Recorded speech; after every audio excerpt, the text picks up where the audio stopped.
Hello, thank you for joining me today for the Equals Math lesson component and lesson prep training. My name is Jen Emanuel, and I will be your trainer. Today, we will review the lesson components of an Equals Math lesson, as well as how to prep for a section of lessons.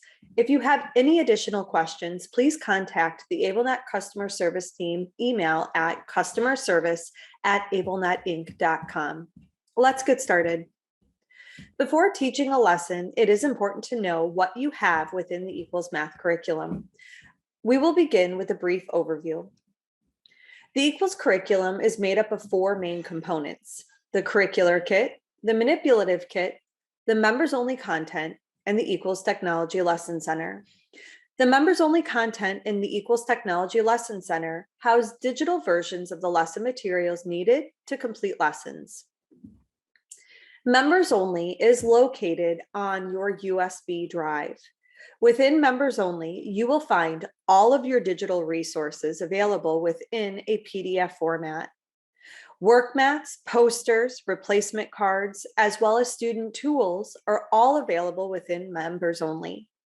Additionally, you will also find JPEG files of the vocabulary, action, math tool, and problem-solving units that you can print and use to support students during lessons, particularly when problem solving. To access the most up-to-date version of Members Only, you can request a downloadable link sent to your email.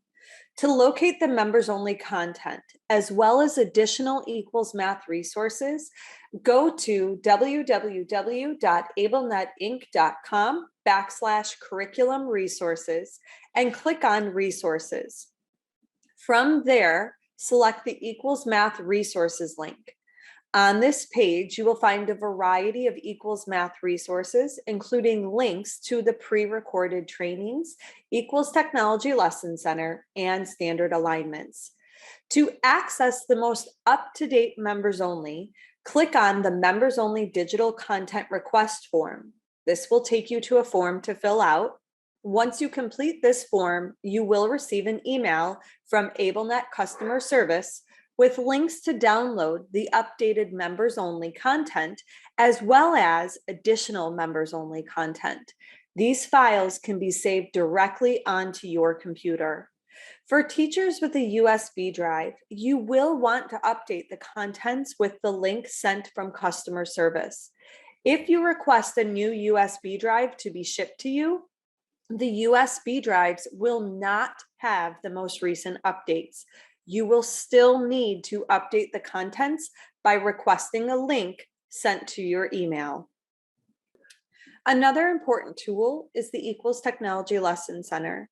This technology tool provides digital resources of the work mats, posters, and images.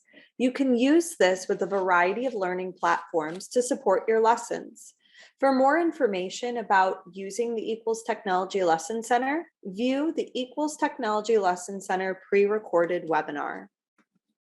Here's an example of how a teacher might use the Equals Technology Lesson Center to demonstrate a work mat digitally. While the teacher is modeling the concept with the digital work mat, students are engaging with actual manipulatives and printed copies of the work mat at their desk.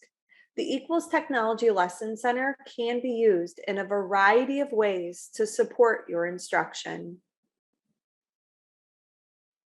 The following are important implementation steps that should be completed prior to any of the topics we will be covering today. Begin by locating your Quick Start Guide. The ordered list will guide you through accessing members-only content and the beginning stages of organization. To support you with organizing your materials within the curriculum, view the Overview Pre-Recorded Training webinar and locate the Overview Manual within the members-only content. Be sure to take time to establish a math area within your classroom. This should be a space where you will teach from with your organized materials. Finally, place your students within the curriculum, either using the Equals assessment or the alternative placement method. We have pre-recorded trainings for both methods on our YouTube training channel. If you have not completed any of these steps, please make sure to stop and do those first. You can always come back and focus on the content we will be training today once those steps are completed. There is a complete list of implementation steps within the overview manual that show the order of the steps as they should be completed. Let's begin with your math area.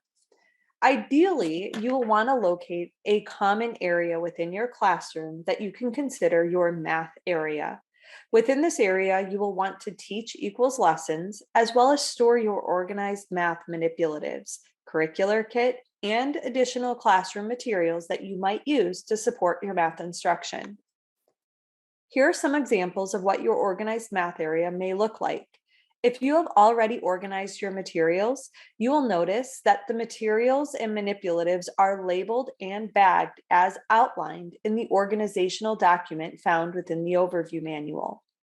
The content kit houses the posters and work mats. The white box organizes the cards by category, and the equals assessment is organized in its labeled box. Having your materials stored in a place that you teach allows you to gather only the materials you need for the lesson or section of lessons that you're teaching. Some materials that you might want to keep in your math area include Post-it notes, markers, tape, zipper bags, glue sticks, game pawns, and dice. Items such as these are commonly used within the lesson, so you might want to have them close to your math area. Having them close by will eliminate having to prep those items, which are frequently found within the lessons. Also in your math center, it is recommended to have the items that support those action dictionary adaptations on hand. Some of these items include the step-by-step, accounting tray, the pocket chart, the ang legs, and the wax-coated yarn sticks. Again, having these materials on hand make the supports that are introduced a more natural part of the lesson and can be consistently used from lesson to lesson. Before we move on, let's briefly pause and discuss a focal point. A focal point is meant to be assembled throughout a lesson, and it should be utilized as early as possible when introducing a new objective.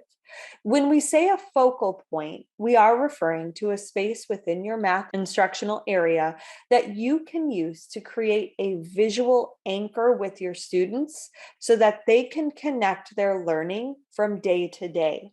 The focal point is meant to be created by the teacher with the students, and it should include pieces that are specific to the needs of the classroom structure and the group of students that will be using it.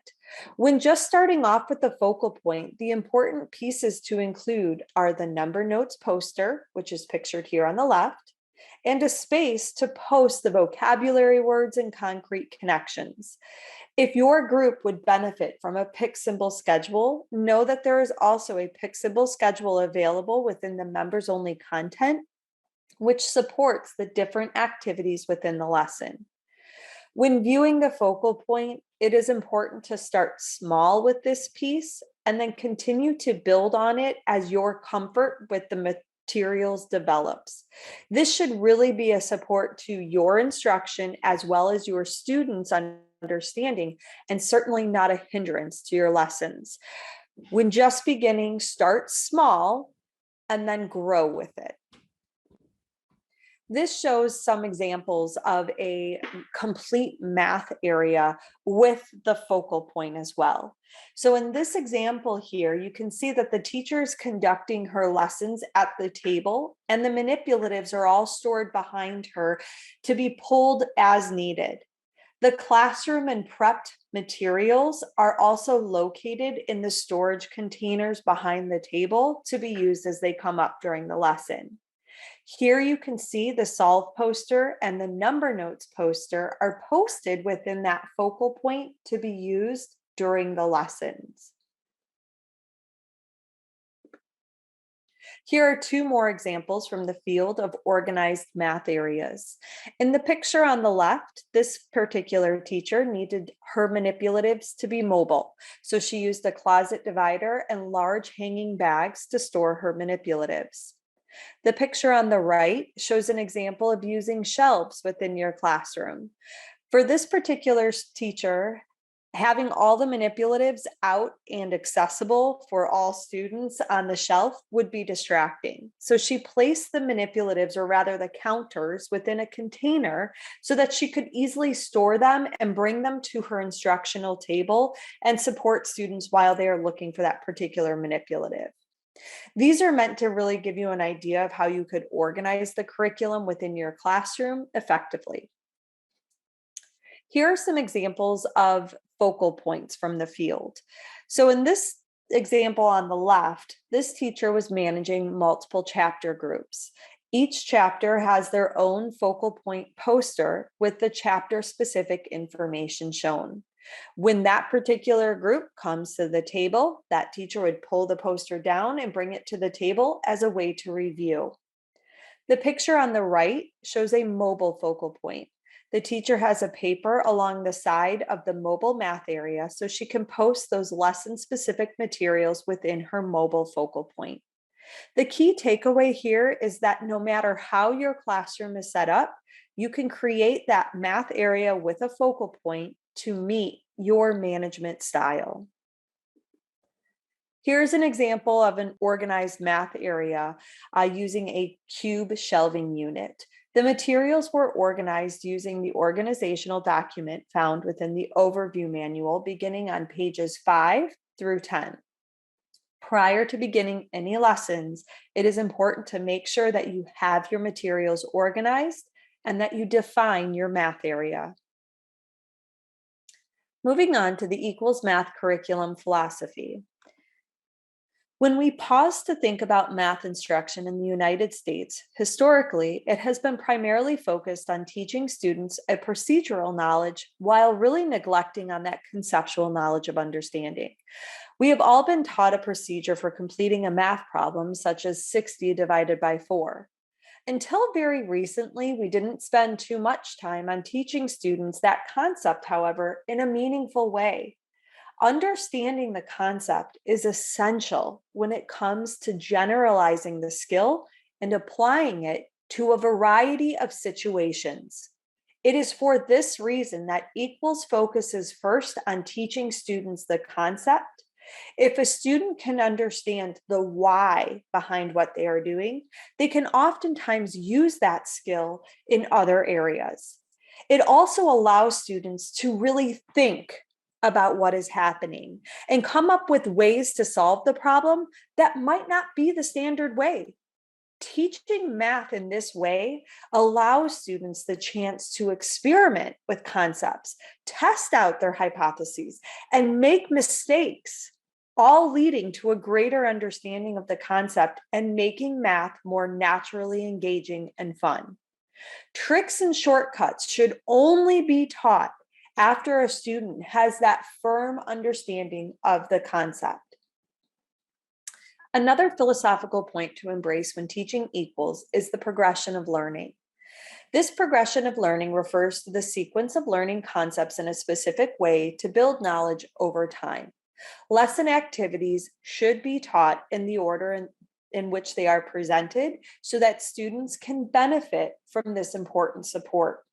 Within equals, the progression of learning can be found in two areas. One, within the lesson, as well as from lesson to lesson.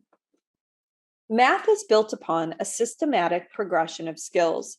Recognizing this connectivity within the math content area strengthens understanding of the concepts and skills being taught, as well as provides a foundation for students to be able to develop a deeper understanding. It is important to know about the connections within and between the content areas shown here. The lessons in equals from all of these content areas are systematically arranged so that one set of skills and concepts supports the next set or subsequent set of skills and concepts. So here's an example from the math concept parts and whole. I know I'm going to find many examples of that within numbers and operations, but I picked this one. It is an equation representing the addition of parts 3 and 1, which results in the whole amount of 4. I can represent that idea with an equation, sets of objects. In algebra, I can use the concept of parts and whole to solve an unknown. It relies on that idea that I learned in numbers and operations, and now I'm applying it in algebra. Thinking about geometry when we talk about parts of a shape. I know parts of a shape are important in identifying like and unlike properties of shapes. I can also think of parts as sides, angles, number of sides, and that whole shapes created with those parts. In measurement, we think of a ruler as a 1 foot length. That's a whole. When we think of the inches as parts of the 1 foot ruler. I know in data, when I create a graph, I can take each part of information that I have gathered and I can put that together in a display so that I can make sense of and compare that data. The parts help me create the whole graph that I can now use as organized information. Recognizing and using these connections promotes generalization of concepts and reinforces the importance of the system of numbers and a connecting link throughout math. This built-in structure in and of itself is a support for students as it never changes. It is ordered and logical and is used and applied throughout all content. This is the reason it is so important for students to learn math in this way, building skills over time and learning the system of numbers and its many, many applications to all content. The progression of lesson can most easily be seen within the contents pages of the overview manual. The objectives and equals have been narrowed for student success and are an example of one of the many ways students are supported within the curriculum. By narrowing these skills, we introduce these concepts in a more manageable format for students and focus on building knowledge over time. This progression of learning from lesson to lesson needs to be followed so that students have the knowledge of the concepts, tools, strategies, and vocabulary present in each lesson. This is building a solid foundation of math skills for the students. You can see in the example here on the screen how students are first demonstrating number sense skills using amounts to 5 and working with equal amounts, so that as they move on to section C, they begin to apply those skills by comparing amounts to 5 using words such as more, less, and equal, and then using those concepts to create graphs to compare. Each chapter will have multiple content areas covered to allow for students to experience that connective thread. Prior to teaching a lesson within equals, I recommend reviewing the chapter that you're going to be teaching to give yourself some time to view the connective threads within it. This will really give you an idea of the content areas taught and the direction that you and your students are going in. To sum up the philosophy as we move forward now, it is important to really think about and embrace this idea of that definite sequence of lessons. They have all been organized within a systematic format. This format allows students to develop and use a consistent math vocabulary and practice using math manipulatives in a variety of ways. The lessons are all organized within your 5 teachers' guides. Each book contains 2 chapters. Teachers should teach the objectives in the order in which they are introduced, and they should not skip around within the lessons or the chapters. Know that differentiation has been embedded into every lesson. There is a system of levels that support your students for the materials and the problem-solving activities. There's also a differentiation guide referred to as the Action Dictionary, which we will talk about during our training today. The order of lessons and the lesson components is essential for equals fidelity, so it should be embraced. As you begin to think about implementing the lessons, recognize that our equals lessons provide a rich view of math. Within each lesson, you will find the NCTM process areas present to support your instruction as well as student application of the concepts they are learning in a meaningful way. The 5 NCTM process areas present are communication, multiple representations, connections, problem solving, and reasoning improve. When we think about communication, communicating about math increases success. Learners can communicate their needs, wants, personal information, and knowledge in any way that is most meaningful to them. Within lessons, there are multiple opportunities for students to practice as well as teachers to model how to communicate about their math learning. Representations. Every lesson objective is shown using a concrete, semi-concrete, and abstract learning sequence. Extensive research shows that teaching math concepts utilizing this representational sequence increases student understanding and is beneficial for all classrooms. It is important to introduce all 3 representations to every student, as this really provides a comprehensive view of the math objective. Every lesson shows the concept using each representation. For connections, in the structure of a lesson, students activate and build background knowledge for the purpose of connecting it to their knowledge within and between all the content areas. That is how we all learn math. Equals lessons support students connecting their background knowledge to the math tools, actions, and strategies they are learning, so they can practice and apply this learning to the activities that connect to the student's world. Problem solving. Problem solving is that culmination of communication, representation, and connections. When we think about how our students problem solve, asking them to pull together and come up with ideas is typically a very difficult task for our students. Good instruction will provide a way for students to solve a problem with the right amount of support that allows them to think as independently as possible. Differentiation will also certainly make this happen.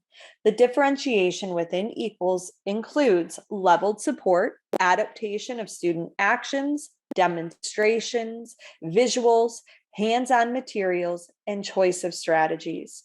During our training, we will go through each of these supports. And finally, reasoning and proof. Reasoning and proof begins with identifying how a problem was solved or not solved, showing which tools were used, and how the strategy was applied is the proof of a correct solution. When a correct solution isn't reached, it is time for that discourse or that discussion to determine what happened and to think about, should we try something else? In this part of the lesson, that safe classroom environment is so important so that everyone knows it's okay to try and it's okay to learn from that mistake. When we really pause and think about how all of these process areas are related to teaching, it's within these process area that gives the students the opportunity to work together and communicate about the shared experience, which is the equals lesson.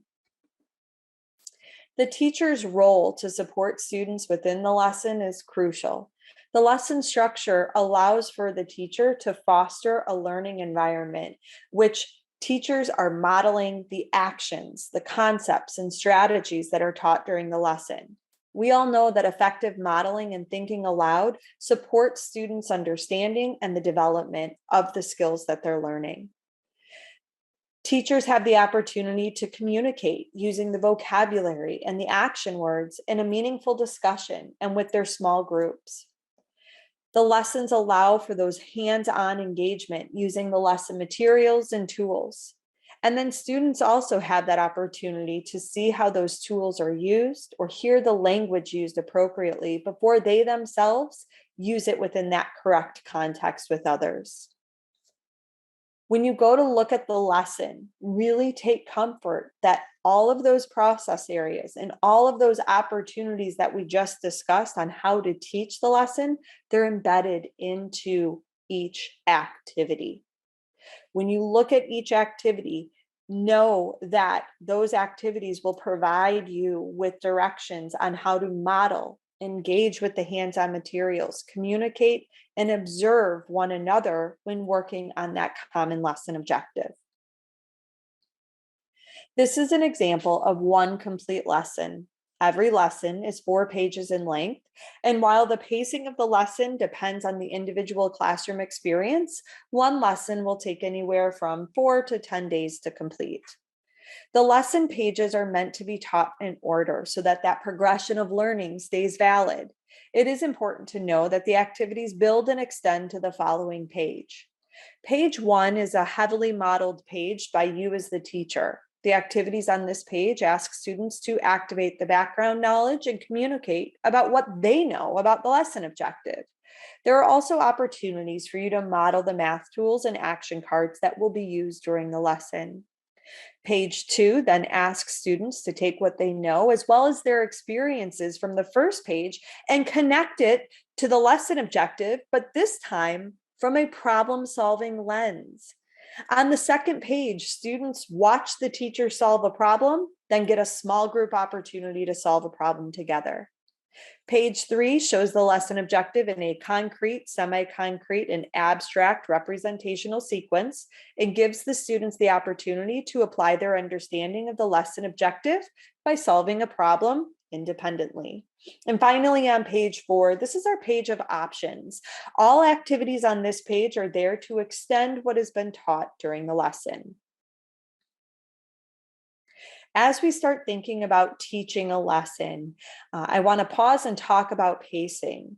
When you look at pacing for your lesson and about how many activities you plan on teaching per day for the lesson, it's important to keep in mind that you'll only be teaching about 1 to 2 activities per day. So when we think about how does that stretch out over the course of that 1 to 2 week pace, well, if you're following a little bit of a slower pace and you're only teaching about 1 to 2 activities per day, you'll get through the first page of the lesson by that Wednesday of the first week. You'll finish up the first week by completing page 2.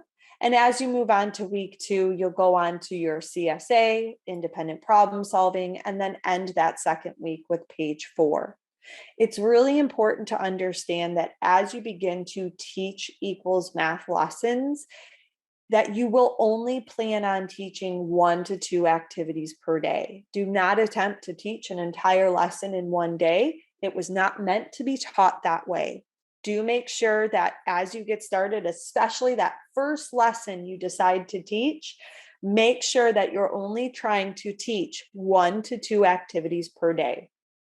As your comfort with the curriculum increases, and if you feel like your students can handle an increased pace or more activities per day, you can certainly increase the pace. But when you're just getting started, start slow and just try to teach 1 activity per day.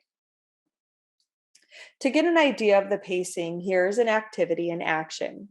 This is one activity, and it's the vocabulary activity.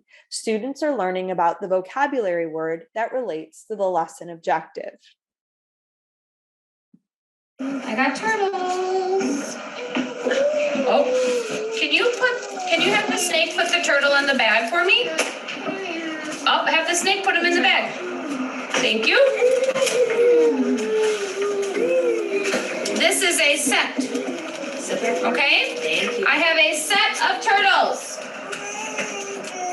I have a set of turtles. What do I have? Good. What do I have?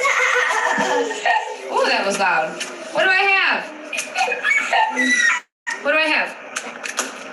You said it. Say it again. Set. What do we have? Evan, what do I have? I have a set of turtles. Are these the same? Yes or no? Are turtles the same as blocks? No, these are not the same. Turtles are the same. Blocks are the same. Turtles are not the same as blocks. These are categories.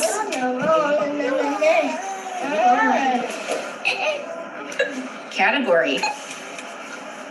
I have 2 sets. Each of these sets is a Category. Each of these sets, Category.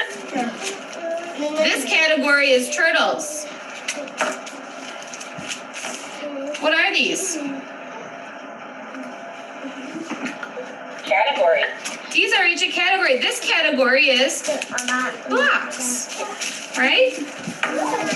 These 2 sets are separated by Category.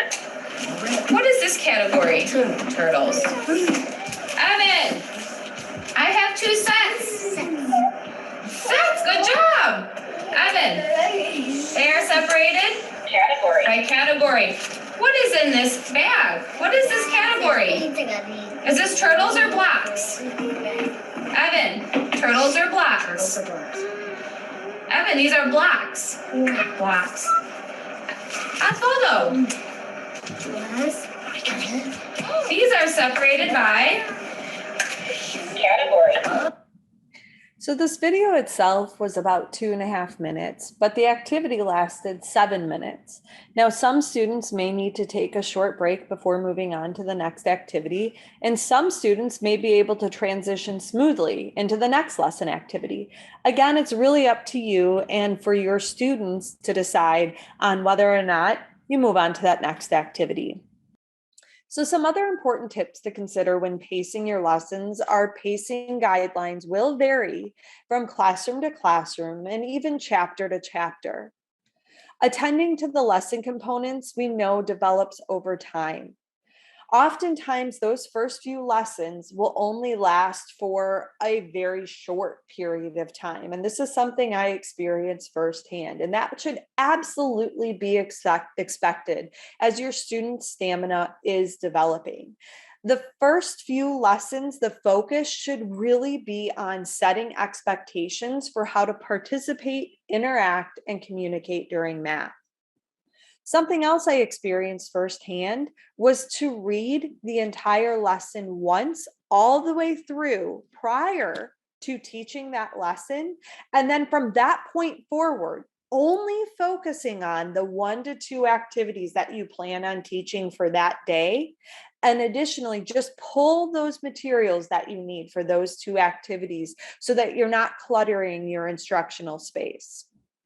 You'll also want to make sure that you include review opportunities within your daily lesson plan. So that could be the first 5 to 10 minutes before the start of each lesson so that you can activate that prior knowledge, what was taught on the previous day, so that students can connect it to the learning that is happening in the next activity.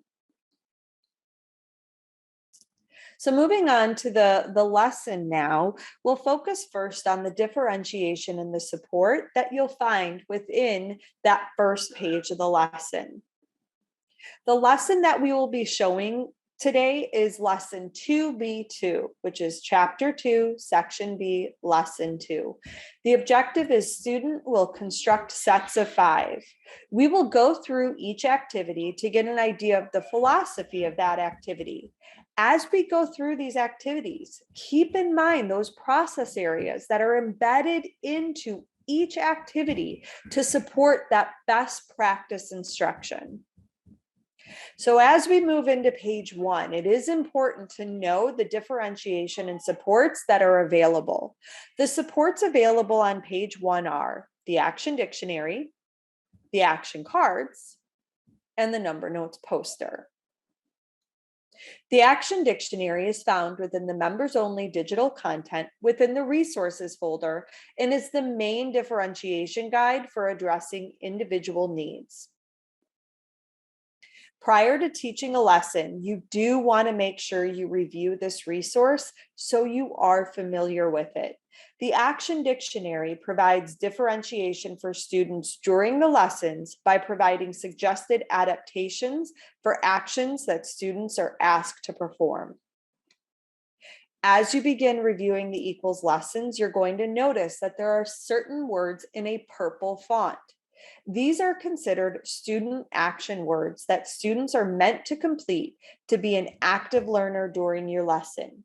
As you begin to read the lessons and find yourself wondering, how will my student complete these words during the activity? This is the time that you want to reference the action dictionary. So for example, if I'm looking at this page here on the right and I see in the game activity that my student is asked to count a set of cubes. Well, if I know my student will need support in knowing what the word count means and also that physical support of counting itself, I can open up to the page count in the action dictionary, take a look at the adaptations, and decide on the one that would support my student in completing that action in a meaningful way.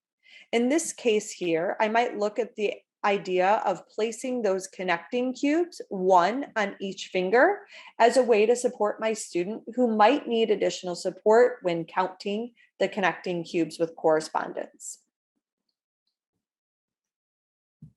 During lessons, when we think about the action needed to engage with the materials out on the table, action cards are presented as a choice to support students in taking that first step with the materials out on the table. During lessons, both in the classroom and distance learning, be sure to act out as best you can the actions on each card with the materials you have out on the table. For classroom lessons, action cards are placed out on the table and are modeled using the Equals Kit materials.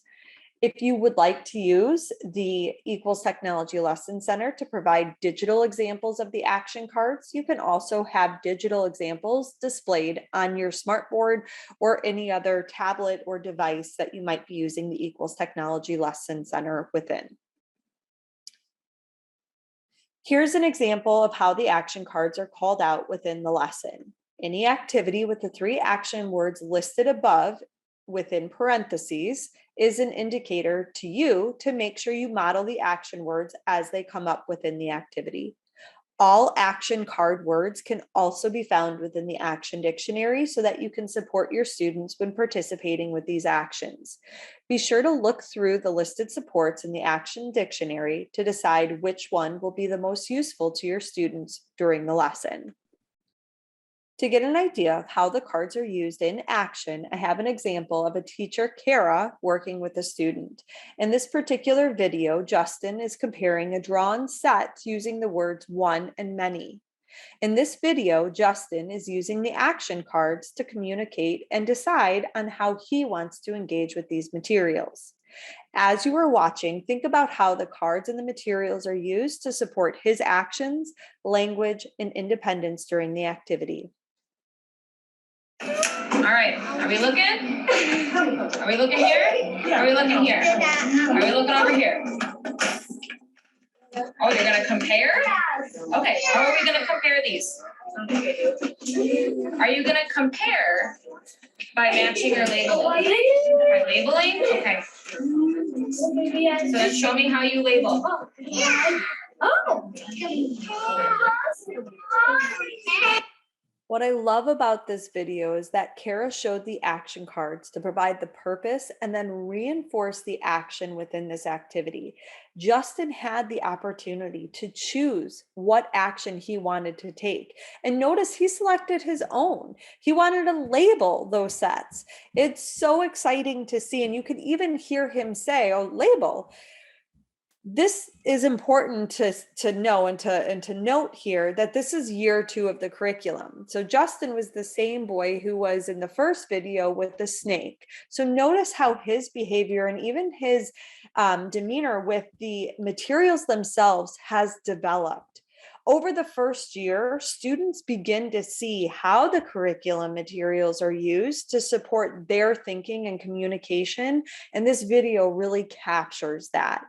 Knowing that these action cards are there to really support students' communication, it is important to make sure that these action cards are consistently introduced and modeled by you this first year, so that as your students comfort with the materials developed, they will start to see them as that communication support that they were intended to be.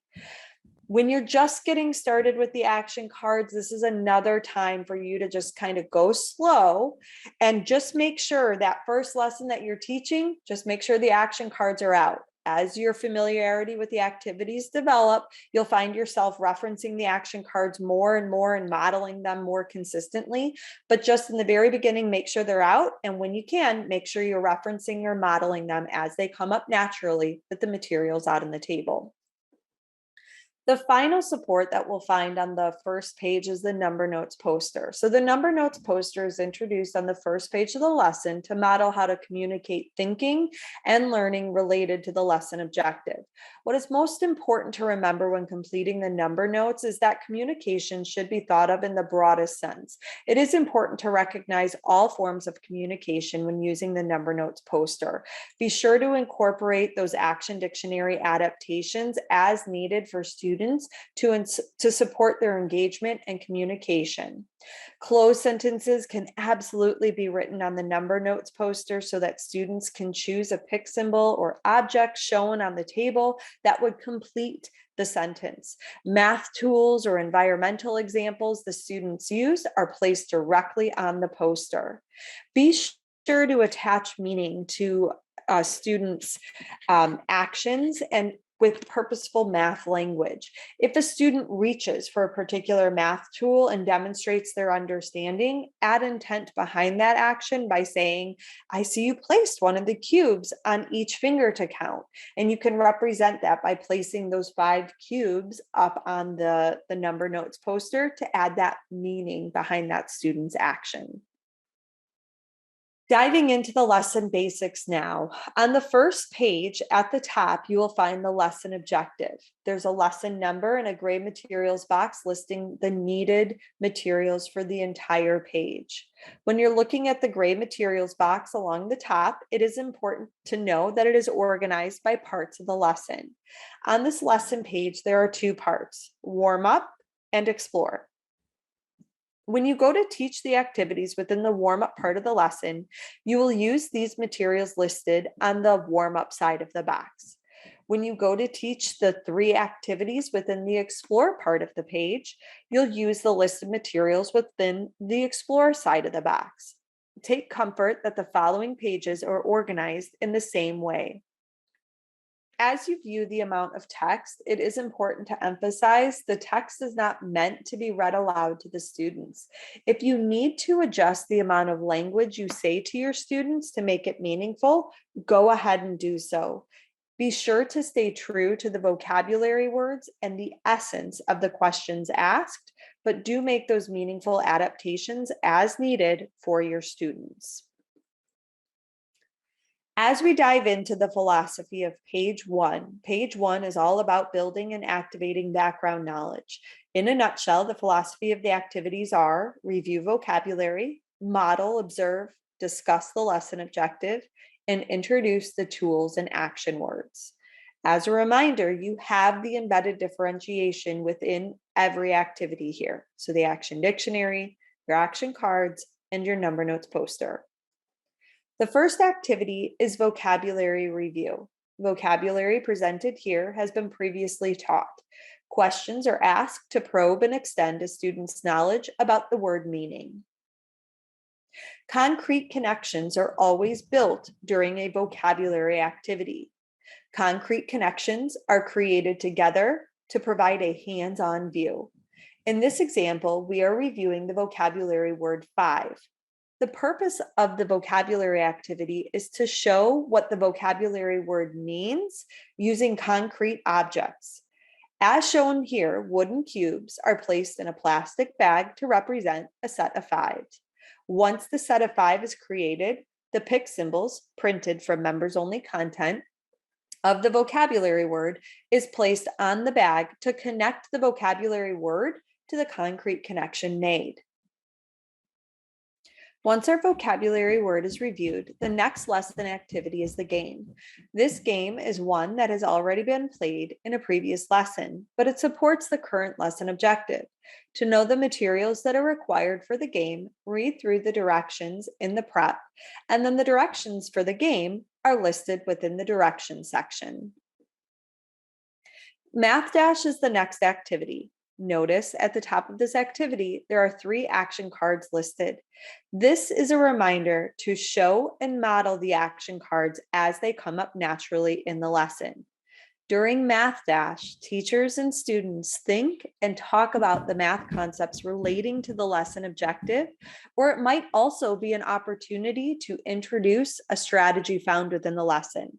This activity is important as it allows you to identify a baseline of what your students might know about the lesson objective. Take some time during this activity to model the action words, but also observe how your students are engaging when it comes to the tools and the actions. This can help you identify if there are any adaptations that you might need to use when it comes to your students using those tools or those action words. During the poster and cards activity, teachers promote a discussion about the theme and the lesson related concept. The theme poster in equals are intended to provide context for the objective. In this particular lesson, we are working with the ocean poster. To support students navigating the poster, the 6 poster cards matching that theme can be used. These cards were intended to support students who may have a difficult time identifying a single picture within the poster itself. They can also be used as a matching opportunity. So you can show that single card to a student to connect and discuss that image back to the lesson objective, then have that student match that card to the matching image on the poster. In addition to the ocean poster, the Equals Technology Lesson Center also has a wide variety of images that relate to each theme. You can certainly incorporate the Equals Technology Lesson Center during this activity as a way to really expand that conversation or that discussion, connecting back to the lesson objective. The next activity is the math tools activity. Now, this is an extremely important modeling and exploration opportunity for students to see how to use the math tools and manipulatives. On the next page of the lesson, students use the same tools to solve a problem. Make sure to provide enough time during this activity to model as indicated, but also to provide your students with time after your model to explore and engage the materials as well. So read through the activity to know the materials that you'll need and the types of questions that you'll ask that will relate back to the lesson objective. As a reminder, the action cards are listed above the activity and they are there to support students' language and engagement with the materials. Be sure to model how those action cards are related to the tools. So in this example here, the teacher is showing how to count a set of 5 with circle counters and the tool a 5 frame. So I can reference to the action card count and say, I see this tool. It's a 5 frame. It helps me count a set of 5. I know that one circle will go in each box. And so I can model how I can count those set of 5 using the 5 frame.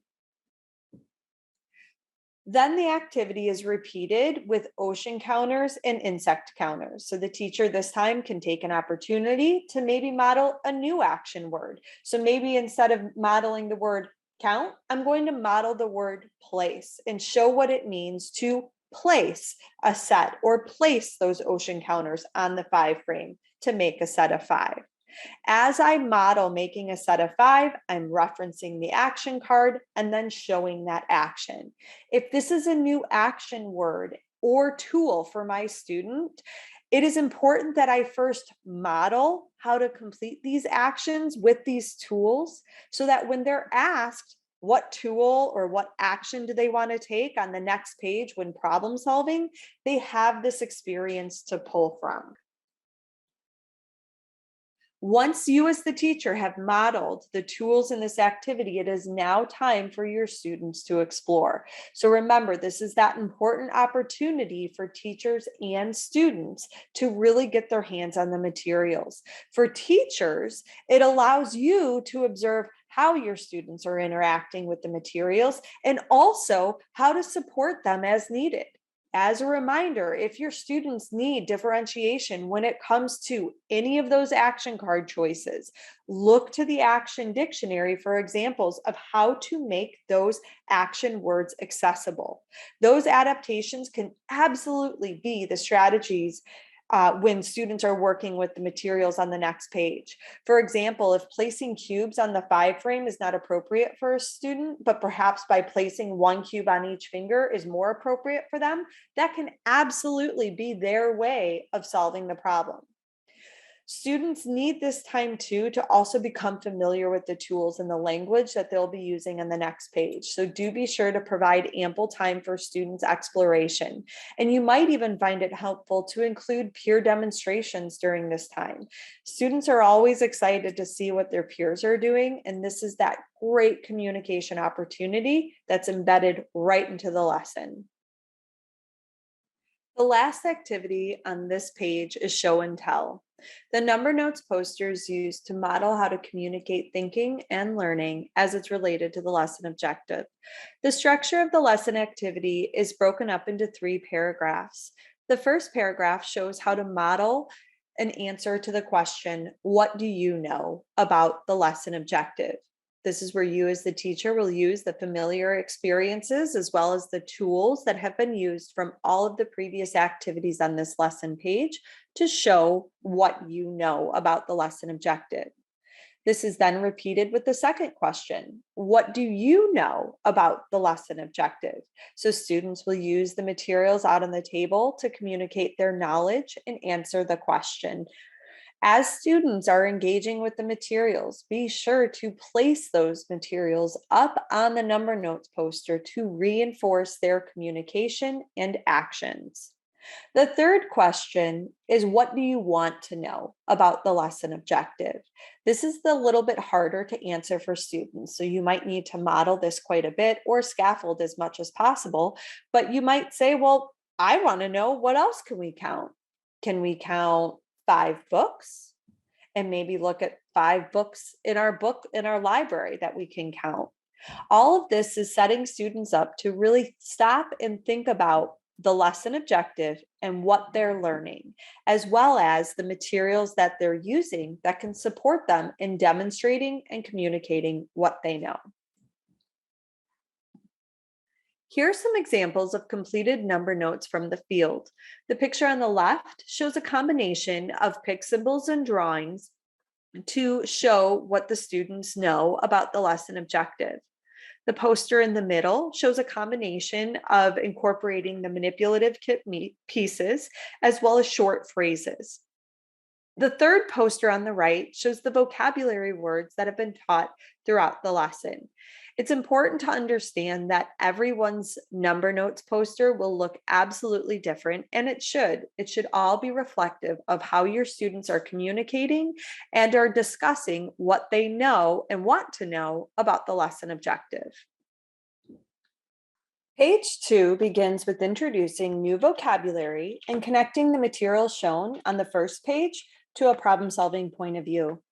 There are 3 activities on this page: vocabulary, think about it, and solve it together. The first activity is vocabulary. This activity introduces and teaches the new vocabulary word directly related to the lesson objective. The second activity is think about it. During this activity, the teacher models how to solve a problem using lesson materials and the problem-solving process. This important model is then used in the next activity, solve it together. This is a group problem-solving opportunity where students work with the familiar lesson materials to solve a problem collaboratively. In a nutshell, the activities on page 2 are built on developing a student's problem-solving skills. There are opportunities for you to model, discuss, and observe the problem-solving steps taught in every lesson. The important support that is used during the problem-solving process is the solve poster. When we think about using math from a functional point of view, problem solving becomes an important tool for students to utilize the concepts they are learning from that real world perspective. It is for that reason you will see equals lessons focusing on developing a student's problem solving skills. When we think about how we problem solve in our daily lives, when we are faced with a problem, we go through steps similar to the ones that you see on the solve poster. Now, it might not be in the exact order that you see on the solve poster, but for the most part, when we're faced with the problem, we begin by identifying the facts. What do we know? Then we think about the action we need to take. We think about what the solution might be. We estimate an amount or we predict what that solution might look like. Then we think about a tool or a strategy we might want to use. It's for that reason you will see multiple opportunities to support students going through these problem solving steps in every lesson so that it too can become a more ingrained part of their lives. We all know that out in the real world, students are not always given that exact word or given the structure of a worksheet to work from to solve problems. It's the conceptual understanding of the concepts that they are taught, as well as that problem solving process that makes math a more natural part of their lives. Asking students to use the skills they are learning from a problem solving point of view allows students to move beyond just rote skill understanding and gives students that opportunity to increase functionality of those skills in their everyday life. The solve poster is used on the second page during the problem solving activities. Think about it and solve it together. The solve poster displays the 5 problem solving steps that are used to support students visually as they learn what it means to solve a problem. The 5 steps are facts. So what do I know about the problem? How can I identify facts? Action. What should I do? What action can I choose to solve this?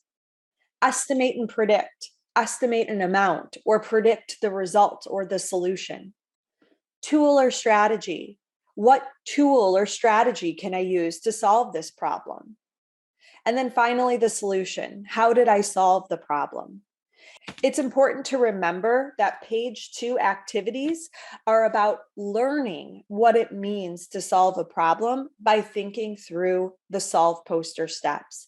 When you use the solve poster, think of them less as 5 steps to memorize and more as this is how the student can learn how to approach a problem. It is really a guide to help them think through that problem solving process.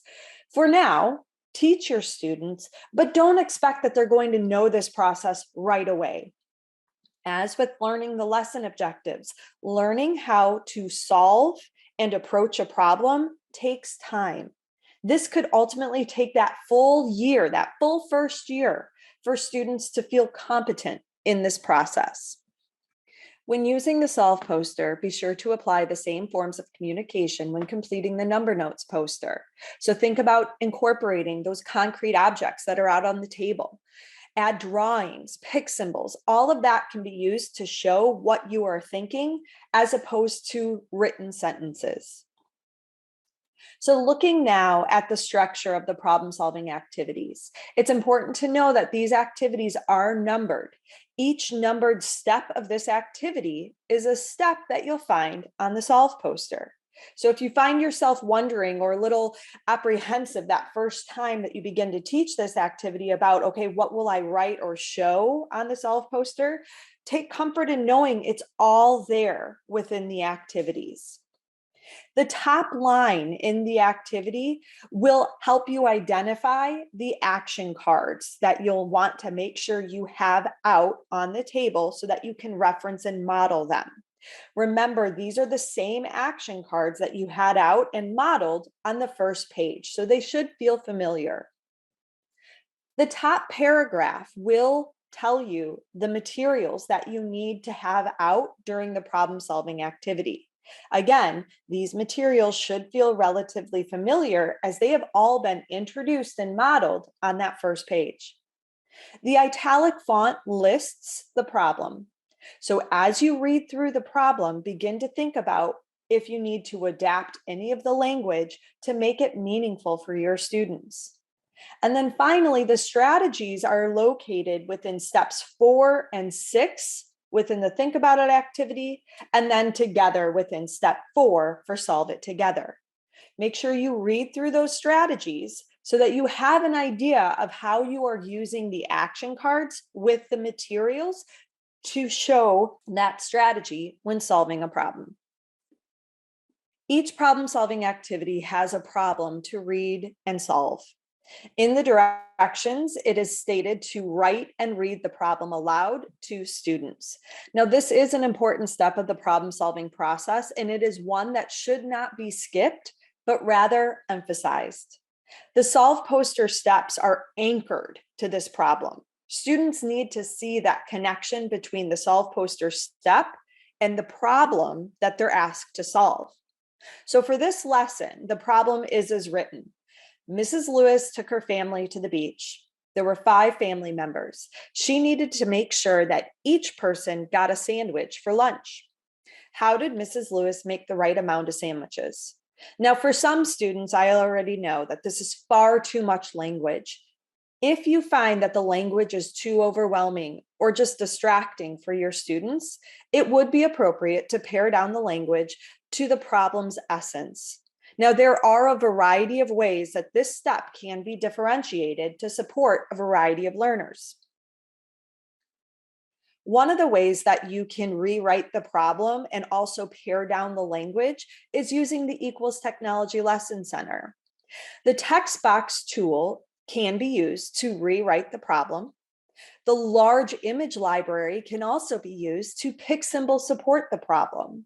And then you can also incorporate the digital version of the solve poster on your workspace so that you can show your thinking as you go through each step. The images from the problem can then be placed directly on the digital solve poster to show the connection between the solve poster steps and the problem that was solved. You can also use a presentation software or a word processing program to rewrite the problem. These problems can also be paired with printed pick symbols from the members only content. If you're looking for the printed pick symbols, you will want to make sure you have requested the additional members only content and locate those problem solving pick symbols. You can search for specific problem solving units so that you can quickly print the ones that you need. Sentence strips and a pocket chart can also be used to rewrite the problem. Now, for students who are more concrete learners, look to the manipulative kit, content kit, and the materials from your classroom to help the problem come to life. Initially, students may need this concrete support to answer the questions on the solve poster, and adding these is a concrete way to show that the facts identified are from the problem itself. So when I ask my students to identify the facts from the problem, they might choose objects or cards right from the problem or from the display that I've created on the table. The support chosen by the student to answer that question can now be taken from the display or the problem itself and placed right up on the solve poster, connecting it to that step. This really fosters that connection between the problem that we're solving and the solve poster steps. Now, once the question is written and read aloud, it is now time to solve. So as a reminder, those numbered steps in the activity state the facts that you can identify to model how to think through a problem. Use the stated facts or adjust the language as needed to match your classroom. As you identify the facts, you can write directly up on the solve poster, or you can attach concrete objects or pick symbols to represent your thinking. Think About It was written to be a teacher modeled activity. So make sure to use the materials identified in the top paragraph to show your thinking as well as support student engagement. So for example, as I read the problem and identify the facts, I can use the yellow foam tiles to show the sandwiches that Mrs. Lewis needs to make. I can then place those tiles on the solve poster to represent what I know about the problem. The next step in our problem-solving process is to identify the action we can take. So this is where you'll show your 3 action card choices, model each one if necessary with the materials on the table to provide that background knowledge for students. Then make your choice. You can say the script written right into the activity. I will count a set of sandwiches. You can then move that action card that matches the action that you're selecting right to the solve poster again to foster that connection between choosing the action and that solve poster step. Step 3 is to estimate or predict the solution. Now, the purpose of this step is to get students to stop and think about the problem they are solving. So often, math is all about that quick answer or that knee-jerk solution with little thought. This can really translate to little practice in developing a student's reasoning and proof skills, which is so important when we really stop and think about what makes math functional. This step in and of itself is incredibly abstract, especially if students have never been exposed to estimating or predicting a solution before. To support students in learning what it means to think about their solutions, provide choices of possible answers out on the table, and then post their choice to the solve poster to refer back to it once the solution is shown. This allows for that thoughtful discussion about whether or not that estimate or prediction was reasonable. Now, this, of course, will take time to develop, but be patient and know that providing choices of possible solutions is not about giving away an answer, but rather it's providing an opportunity for students to learn what it means to stop and think about what their solution may be. So in this example, I can show a field of 2. So I can show a set of 2 sandwiches and 5 sandwiches and say, all right, well, I know Mrs. Lewis needs to make 5 sandwiches. I estimate there will be a set of 5 sandwiches once I solve this problem.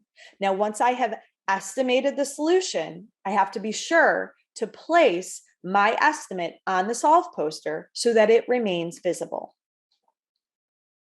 Step 4 is identifying the tool and strategy you will use to solve the problem. During Think About It, you demonstrate one strategy at a time with tools.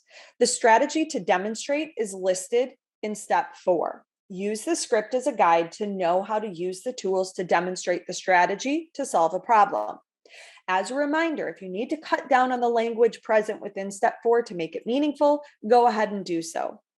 The strategy that will be demonstrated is listed and underlined. So it's count a set of 5 from a pile of objects. To get an idea of what this looks like, here's the strategy in action. For our first strategy, we're going to count a set of 5 from a pile of objects. The problem states Mrs. Lewis took her family to the beach. There were 5 family members. She needed to make sure that each person got a sandwich for lunch. How did Mrs. Lewis make the right amount of sandwiches? Let's count. 1, 2, 3, 4, 5. Mrs. Lewis could count a set of 5. Once the strategy is shown, use pick symbols, written words, drawings, or even attached manipulatives to show your thinking. So here I can place the action card pick symbol count on the solve poster in step 4, and then place the foam tiles that I counted to represent the strategy I just used.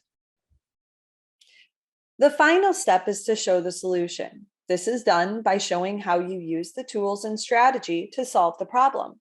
The solution is then represented on the solve poster. Use the actual manipulatives to show the solution, or use written words and or pick symbols.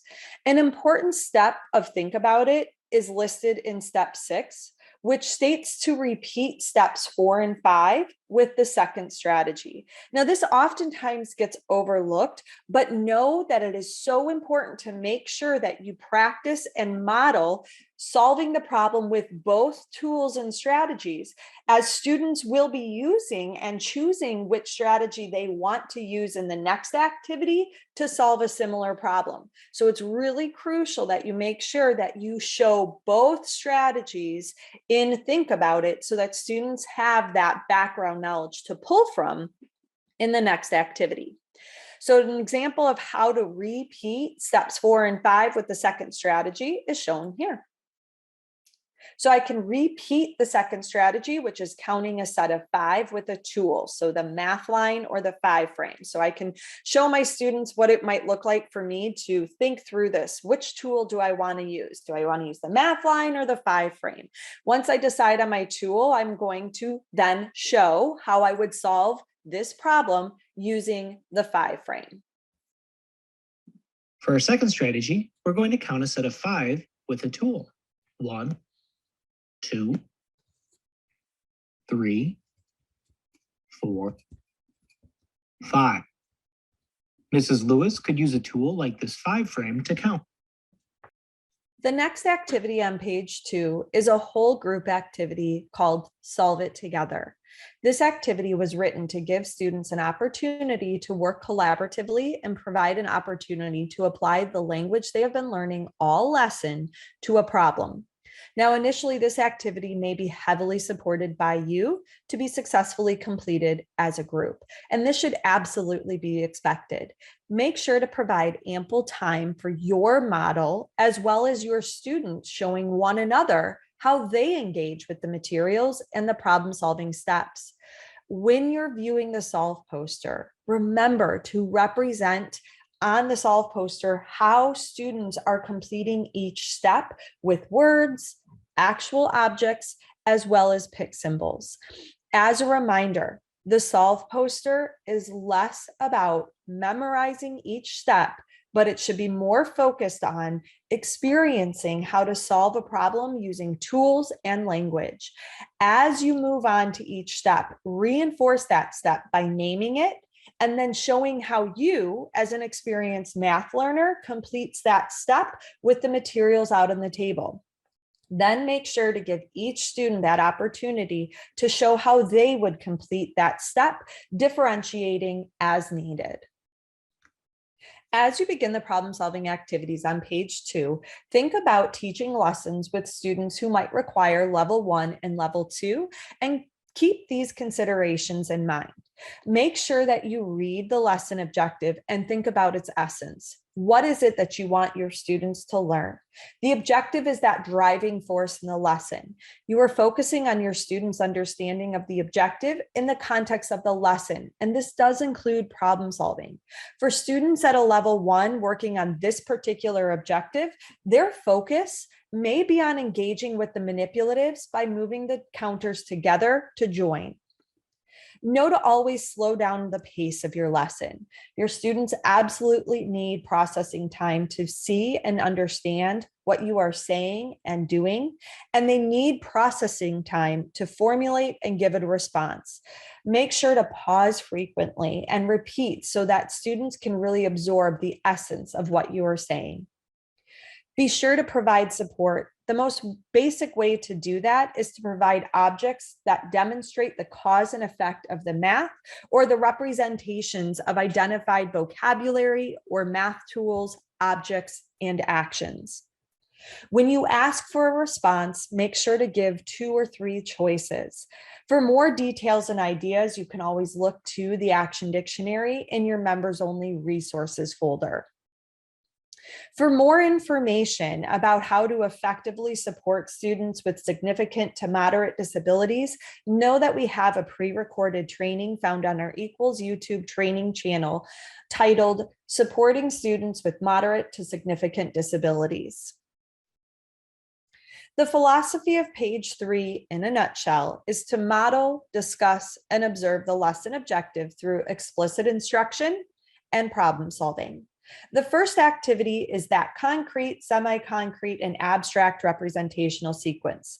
This activity is direct instruction and modeling of the lesson objective using all 3 representations. During problem solving, students are showing what they know about the lesson objective and now apply it to a problem solving lens. And then finally, the lesson is closed out when students are asked to discuss and observe what has been learned during the lesson. Teachers will find a level system or a strategy to offer to students and their individual learning needs on page 3 of the lesson. The levels of support should be thought of as a fluid part of the lesson, utilizing any level of differentiation as it fits the student's needs. This differentiation approach supports all students learning alongside one another on that common lesson objective. When determining which level to choose for each student, read through the description to decide which support will best support your student's specific need. The first activity on page 3 is our CSA activity. This is one of the most important activities in the entire lesson. The teach activity shows the lesson objective in a concrete, semi-concrete, and abstract representational sequence. The materials that are needed and the directions for how to use those materials to demonstrate the lesson objective are written into the lesson next to each letter. When completing this activity with students, make sure to demonstrate the sequence twice for all students. Even for those students who you feel might not understand the abstract fully, or maybe for those students who might not need the concrete representation, it is still important to show each representation in sequential order so that students can really benefit from seeing that complete lesson objective using all 3 representations. An example of the concrete, semi-concrete, and abstract activity for this lesson is shown here with materials. So during concrete, actual objects, in this case, the ocean animals and the math line, are used to show how to count a set of 5. During semi-concrete, the 5 frame and the pick symbols of dolphins are used to demonstrate how to make a set of 5 using the 5 frame tool. During abstract, the teacher shows how to write the numeral 5 to represent a set of 5. After students have viewed this sequence, this is a great time to let students explore all of these tools to practice demonstrating each representation. After students have had an opportunity to view your model and then explore the materials, a skill worksheet is then completed. The worksheets are leveled to support each student's specific need. Select the level that best reflects each student's need. Worksheets were included in the curriculum to provide students with a paper pencil view of the lesson objective. However, it is important to still support these materials with the materials and manipulatives. So as you view the worksheets, consider the tools and the manipulatives you just demonstrated during the CSA portion of the lesson and provide those materials to students to first demonstrate the concept shown on the worksheet, then provide that worksheet as an opportunity to record. So for example, here, if I wanted my student to identify the set of 5, maybe them looking at that semi-concrete representation of the sharks, the set of sharks and fish, is too abstract, or it's not one that they'll be able to engage with easily. So I can cut out those images of the shark on a separate worksheet, paste them on cubes, have my student make that set of 5 sharks, match those sharks to the worksheet, and then support them in recording their response on the worksheet. Remember, the worksheets are really just an opportunity to get your students practicing recording what they know. That demonstration piece is far more important than how your student is recording on a worksheet. The next activity is problem solving. Problem solving on the 3rd page is a culminating activity that allows students to apply the lesson objective concept when solving a problem. If needed, take time to review and discuss the action cards, the tools, even the solve poster steps with students prior to solving the problem. As with the problem solving activities on page 2, you'll begin by writing and reading the problem aloud to students. As a reminder, the problem is shown in italic font. If needed, rewrite the problem to adjust for language. Make sure to stay true to the math vocabulary and the essence of the lesson objective. The materials that are needed to complete this activity are listed in the top paragraph, along with the same 3 action cards that have been used throughout the lesson. So if needed, take time to model the tools with the action cards so that when students are asked, what action do they want to take? They have that background knowledge to pull from. The problem-solving activity has differentiation embedded into it. Notice the symbols L1, L2, and L3. These are representing the leveling system that is used to support students when working with the materials. Read through each levels of support and decide on the appropriate level for each student. Each level, the action cards and the materials are provided to support the student to solve the problem. For example, for level one support has the facts shown in the problem using manipulatives. So in this case, I have attached the pick symbols of the shells to cubes for accessibility for my student. I can then show the 3 action cards, count, move, and place. The student then chooses what action they want to use to solve the problem. So once the student chooses the action, I then choose the tool that they have been most successful with throughout the lesson, along with any additional adaptations. Now, when viewing the strategy options, it is important to note that there will always be 2 strategies to choose from. One strategy will always be a more concrete option to support students who need that level of support. For students at a level 1, it may be most helpful to choose the more concrete option to support their engagement and understanding. So for my student in this particular lesson, counting a set of 5 from a pile, and in this case, the cubes with the shell pick symbols attached to them, is much more accessible to them as opposed to placing those cubes in each spot on the 5 frame. Level 2 has students choosing not only the action they want to take, but also the strategy they would like to use to solve the problem. So in this level, I'll show my students both the action cards as well as the tools and strategies that have been introduced throughout the entire lesson. Level 3 has students choosing the action and strategy, but primarily level 3 is for those students who might just need coaching to solve the problem. Level 3 is really for those students who are working independently and they may make up their own strategy when solving the problem.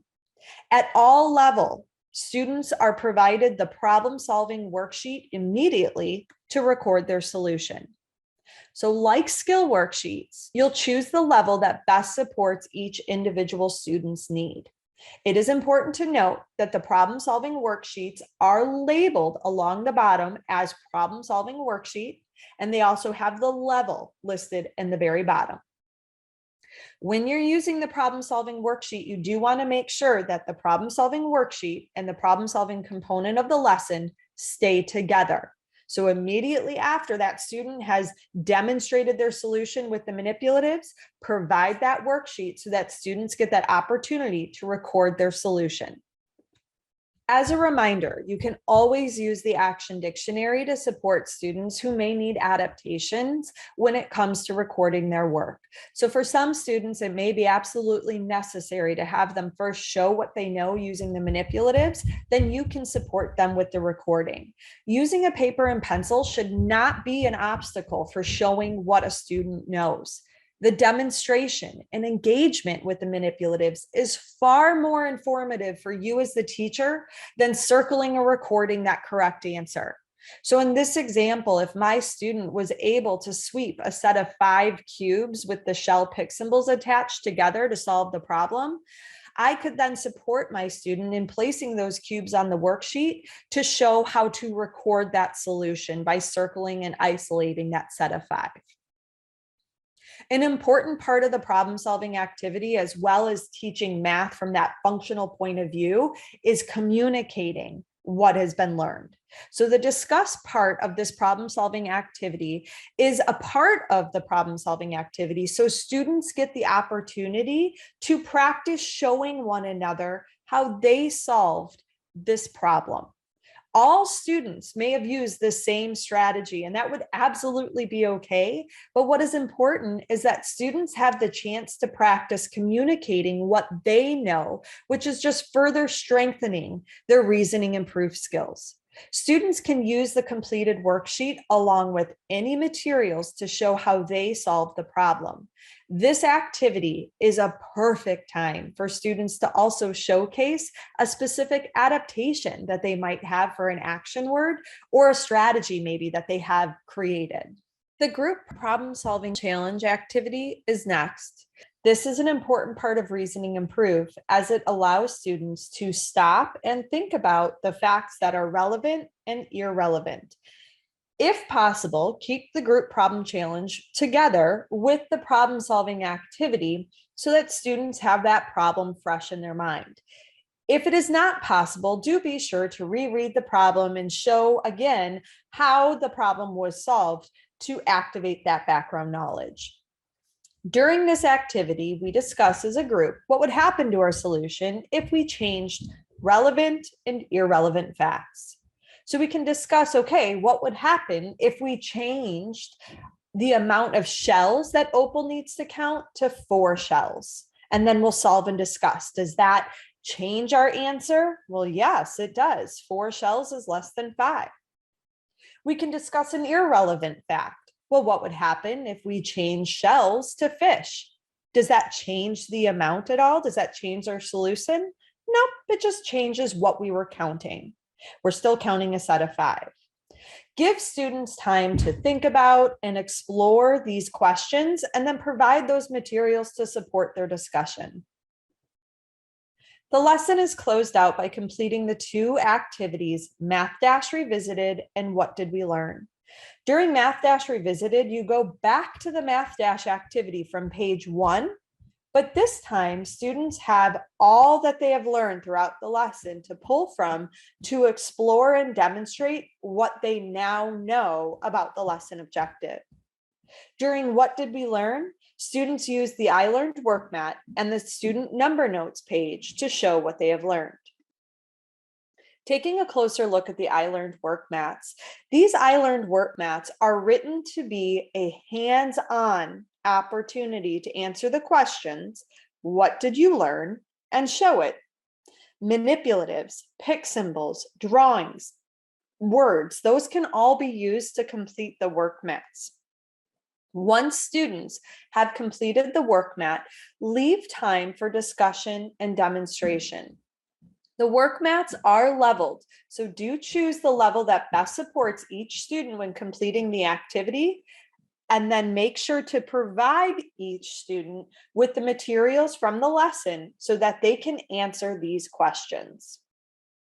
Another part of closing out the lesson is students recording what they have learned on their own number notes page. So these are smaller versions of the number notes poster that you completed on page 1. When you completed the number notes poster in the beginning of the lesson, you were modeling what it means to communicate about what is known. This is the student's opportunity to now practice communicating what they have learned. Show the completed number notes poster from the first page as your model and discuss. Then provide all the materials as needed from the lesson, including the action and vocabulary pick symbols to support students when writing about what they learned. Students working at a level 1 support may benefit from using the manipulatives to show what they have learned. Level 2 may use strictly pick symbols. Level 3 students may just write what has been learned. When viewing these pages, it is important to consider how your student is writing and what level of support and adaptations would make it most meaningful for each student to complete this activity. You may choose to create a math journal for each student to support this activity. These photos show math journals from the field. Notice the journal in the center has students using their number notes page as a way to record definitions of the vocabulary words they've learned during the lesson. The image on the left and right shows students demonstrating a strategy that they learned using pick symbols. What is important to notice here is that all types of writing are honored, from early writing skills to communication attempts. The 4th page is full of activities that allow you to extend and review what has been learned during a lesson. The activities on this page can be taught by paraprofessionals or support staff in your classroom to support small group rotations. There are 4 parts on this page: sensing math, real-life problem solving, partner problem solving, and games. The amount and activities you choose to complete on this page is up to you and your classroom need. There's not a material list for this page as the activities are optional. Any print materials for the activities are found within the members only content. To briefly go through each activity now, sensing math is the first activity on this page. This activity provides a practice and a connection to support a skill related to the lesson objective or an underlying concept using any of the 5 senses. In this example, students get a chance to make a set of 5 using a variety of materials. The first activity within real-life problem solving is a classroom connection. So this is an opportunity to show how the lesson objective can connect back to the classroom. In this example, we are taking the sets we made within Sensing Math and will display them in the classroom. The second activity is content connection. Content connection extends to cross-content topics that relate to the lesson objective or a skill taught. Common connection is the third and final activity within real-life problem solving. Common connections identify math found within the community, home, or common areas of the school, such as the hallway, lunchroom, media center, school grounds, or even a community trip to the store. You can also incorporate completing an internet search during this time as well.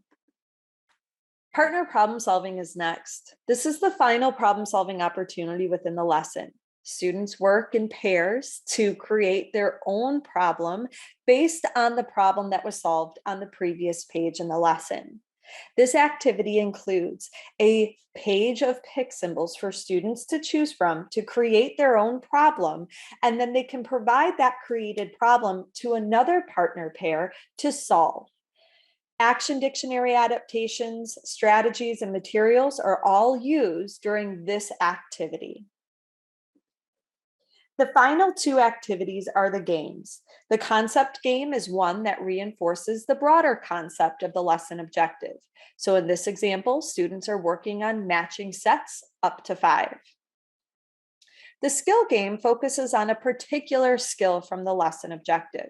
In this example, students are using cut egg cartons as a fun alternative to the 5 frame to make sets of 5. In addition to the page 4 activities, there are a variety of opportunities to close out or review a lesson. The equals extension lessons, which are located within the members only content, can be used to review one or even multiple lesson objectives that have been taught. Reviewing the math dash activity from the first page of the lesson is a helpful way to review. Repeating any problem within the lesson as a group. And finally, completing lesson tests, which are also located on members only to assess student understanding.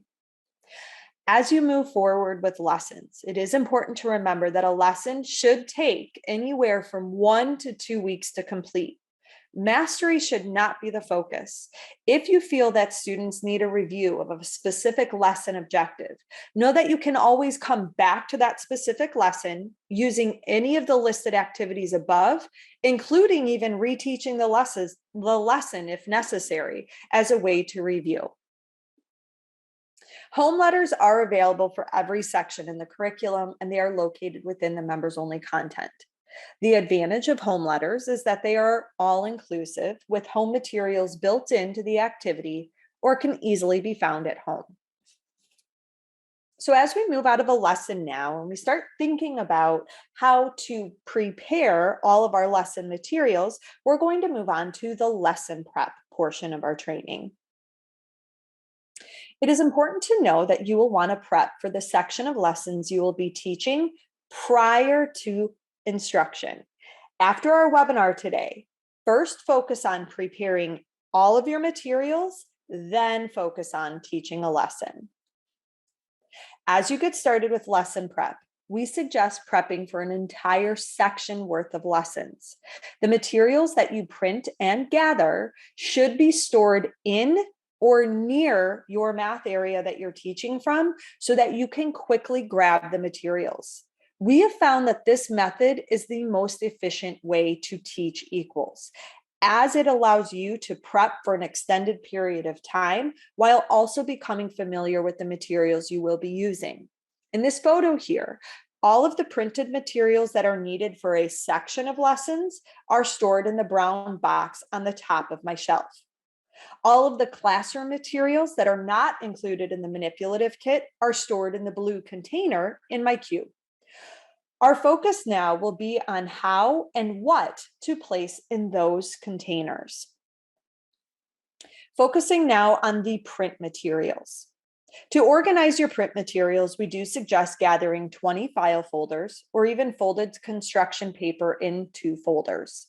2 file folder storage containers of your choice. It can be an area in your classroom, such as a file cabinet, 2 smaller containers, or crates, or a large box. The method that you choose is up to you, but remember, these will be used to manage lesson materials. You'll want a clipboard or a place to display the materials list by section and staff notes. And additional color file folders may be necessary if you do plan on teaching more than 1 chapter in your classroom.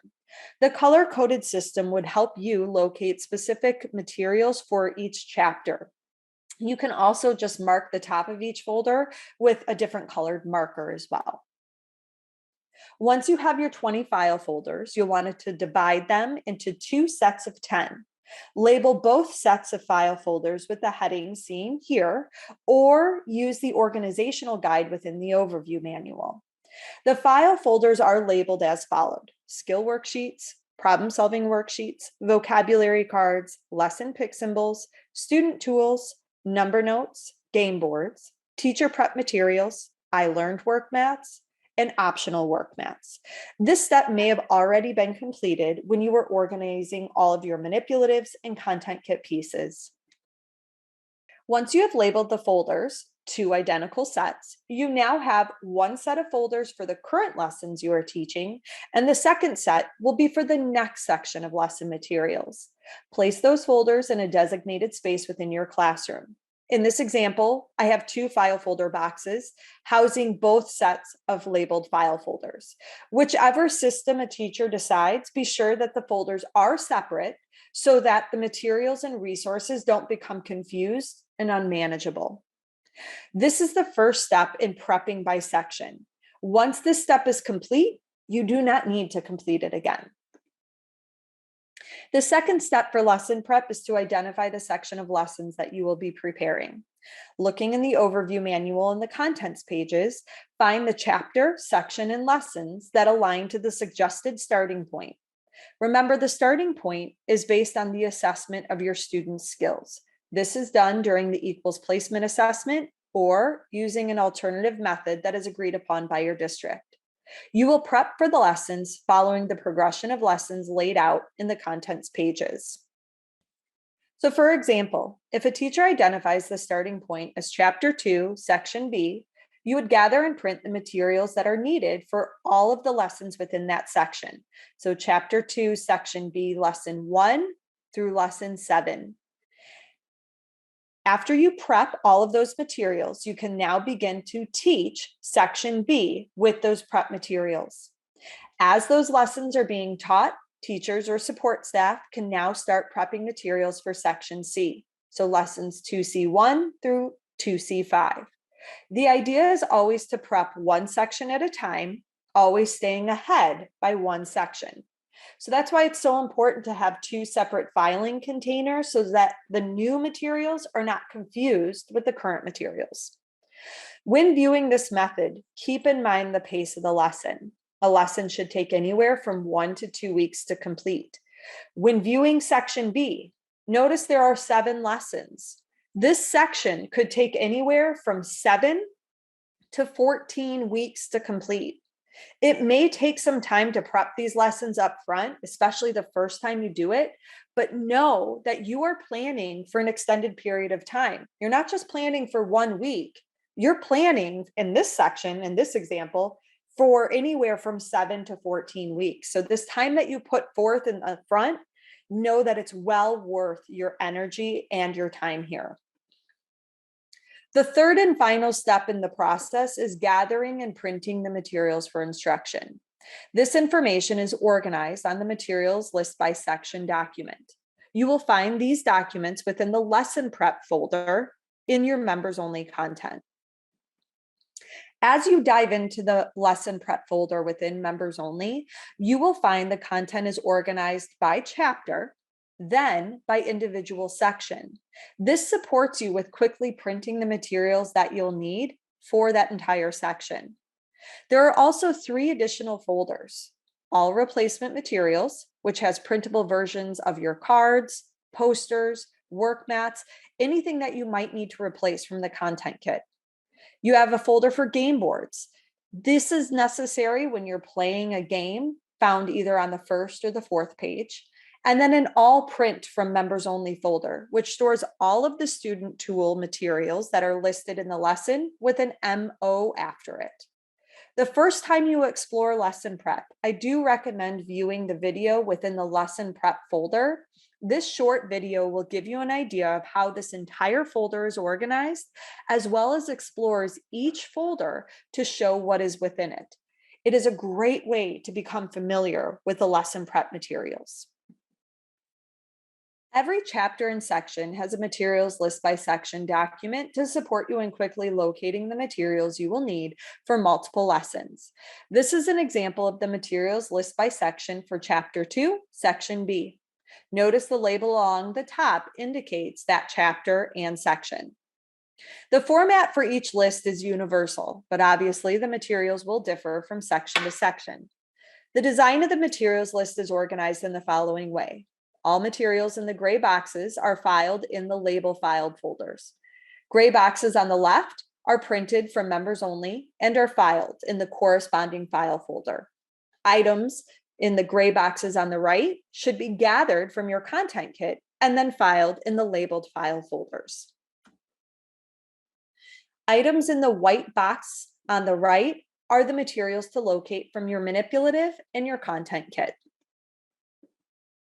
The work mats and posters that are needed for the section are listed for quick reference in the boxes on the right.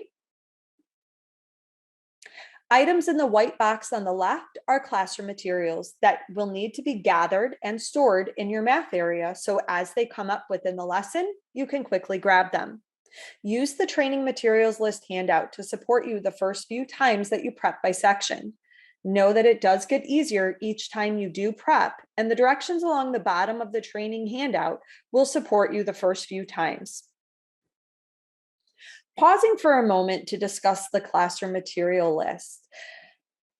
As you begin to view the amount of classroom materials listed on the material list by section document, know that every section will vary by the amount and type.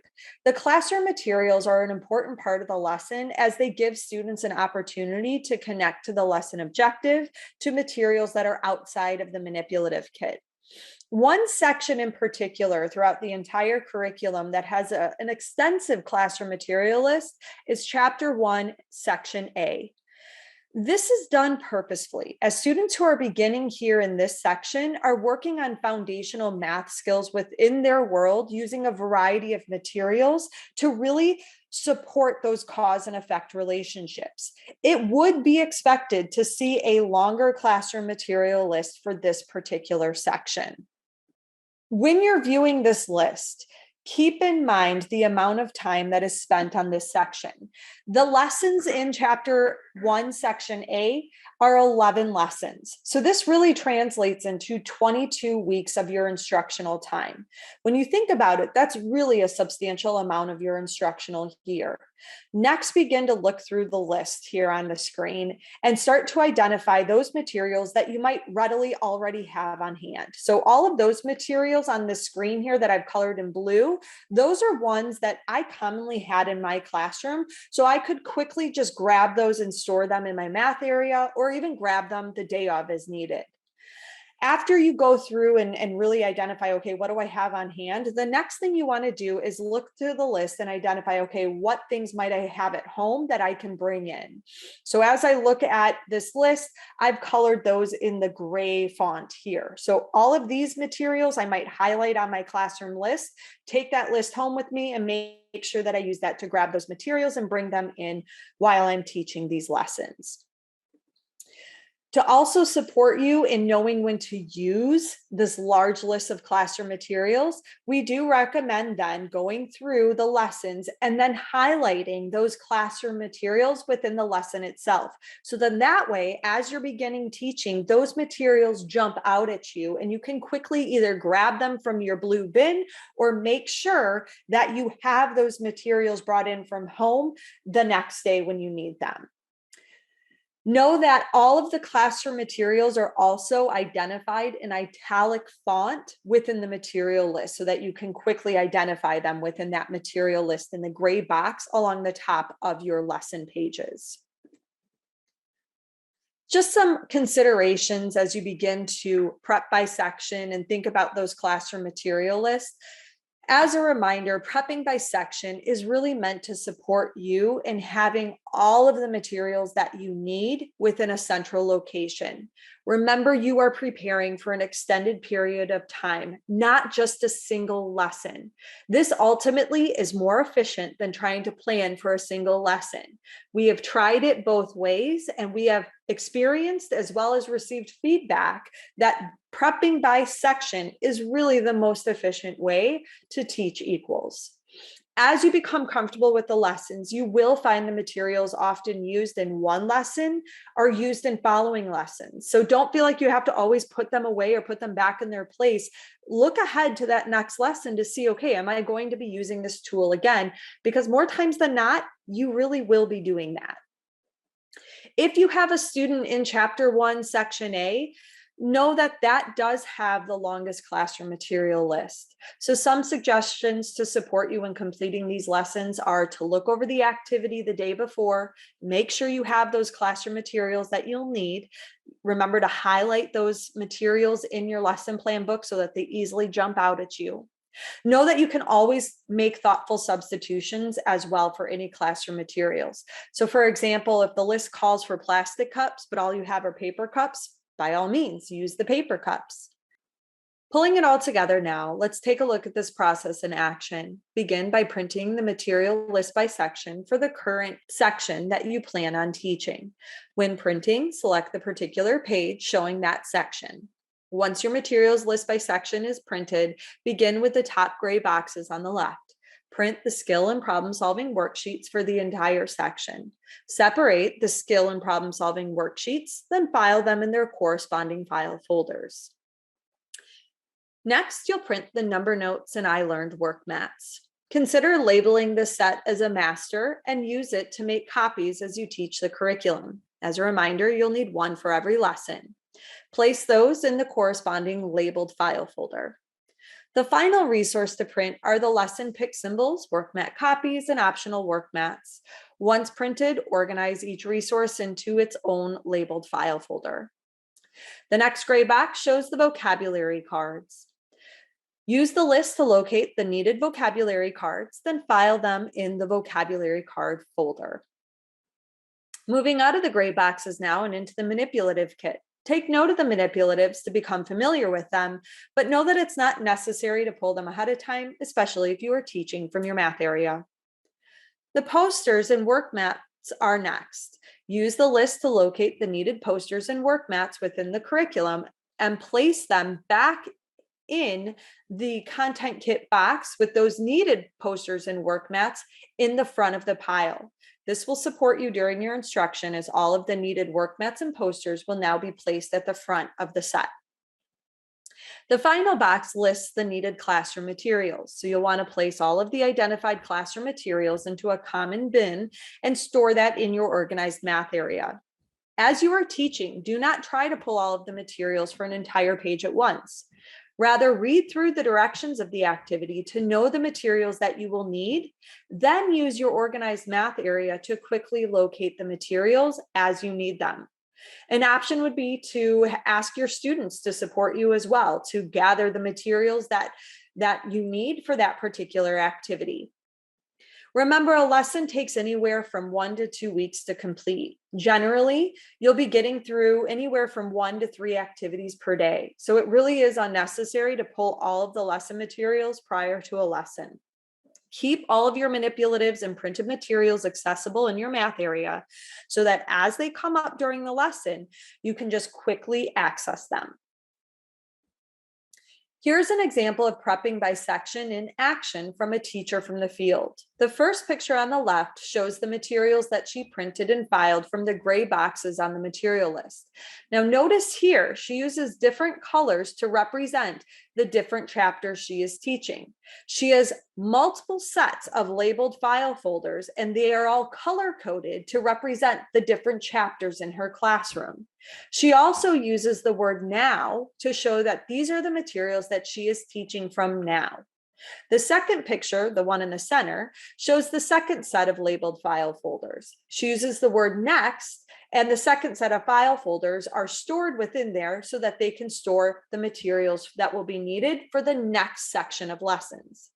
The third picture shows her storage system that she uses. Again, it's color-coded, but she uses the color-coded storage system here to store her classroom materials. So she has a classroom material bin for each chapter that she is teaching. What's most important to keep in mind when you're starting this prepping by section method is that you have a space in your classroom that you can store the materials that you took time to prep. You will want to make sure you have this area established and organized in an efficient way that reflects your teaching style. How you decide to organize these materials and what your space looks like is really up to you and your classroom.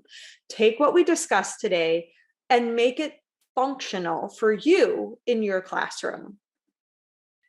As we complete our webinar today, the next steps to take is first to make sure that you have established your starting section by placing your students in a chapter and section in the curriculum. Once you have that placement established, you can then start preparing for those lessons by section. Remember to use the materials list by section document to help you prep. Finally, after you have prepped your materials and established the expectations during your math time with your students, you can begin teaching the equals math lessons. Remember to give yourself and your students time. Yourself, you will need time to become familiar with the lessons, the materials, pacing, and differentiation. Your students will need time to become familiar with the materials themselves, the structure of the lesson, the language, the strategy. These all take time to grow and feel comfortable with. It should be expected to take a full year for everyone's comfort with the curriculum to develop. Equals is a rigorous curriculum. The benefits and growth you will witness this first year is by far one of the most exciting outcomes of using equals. Make sure to enjoy it. If you have any questions after our webinar today, please reach out to our AbleNet customer service team at customerservice@ablenetinc.com. If you are looking for additional equals resources, such as pre-recorded training, the Equals Technology Lesson Center link, standard alignments, the members-only content that we discussed so much today, make sure to go to www.ablenetinc.com/curriculum/resources. Please reach out if you have any questions and enjoy teaching equals math. Thank you.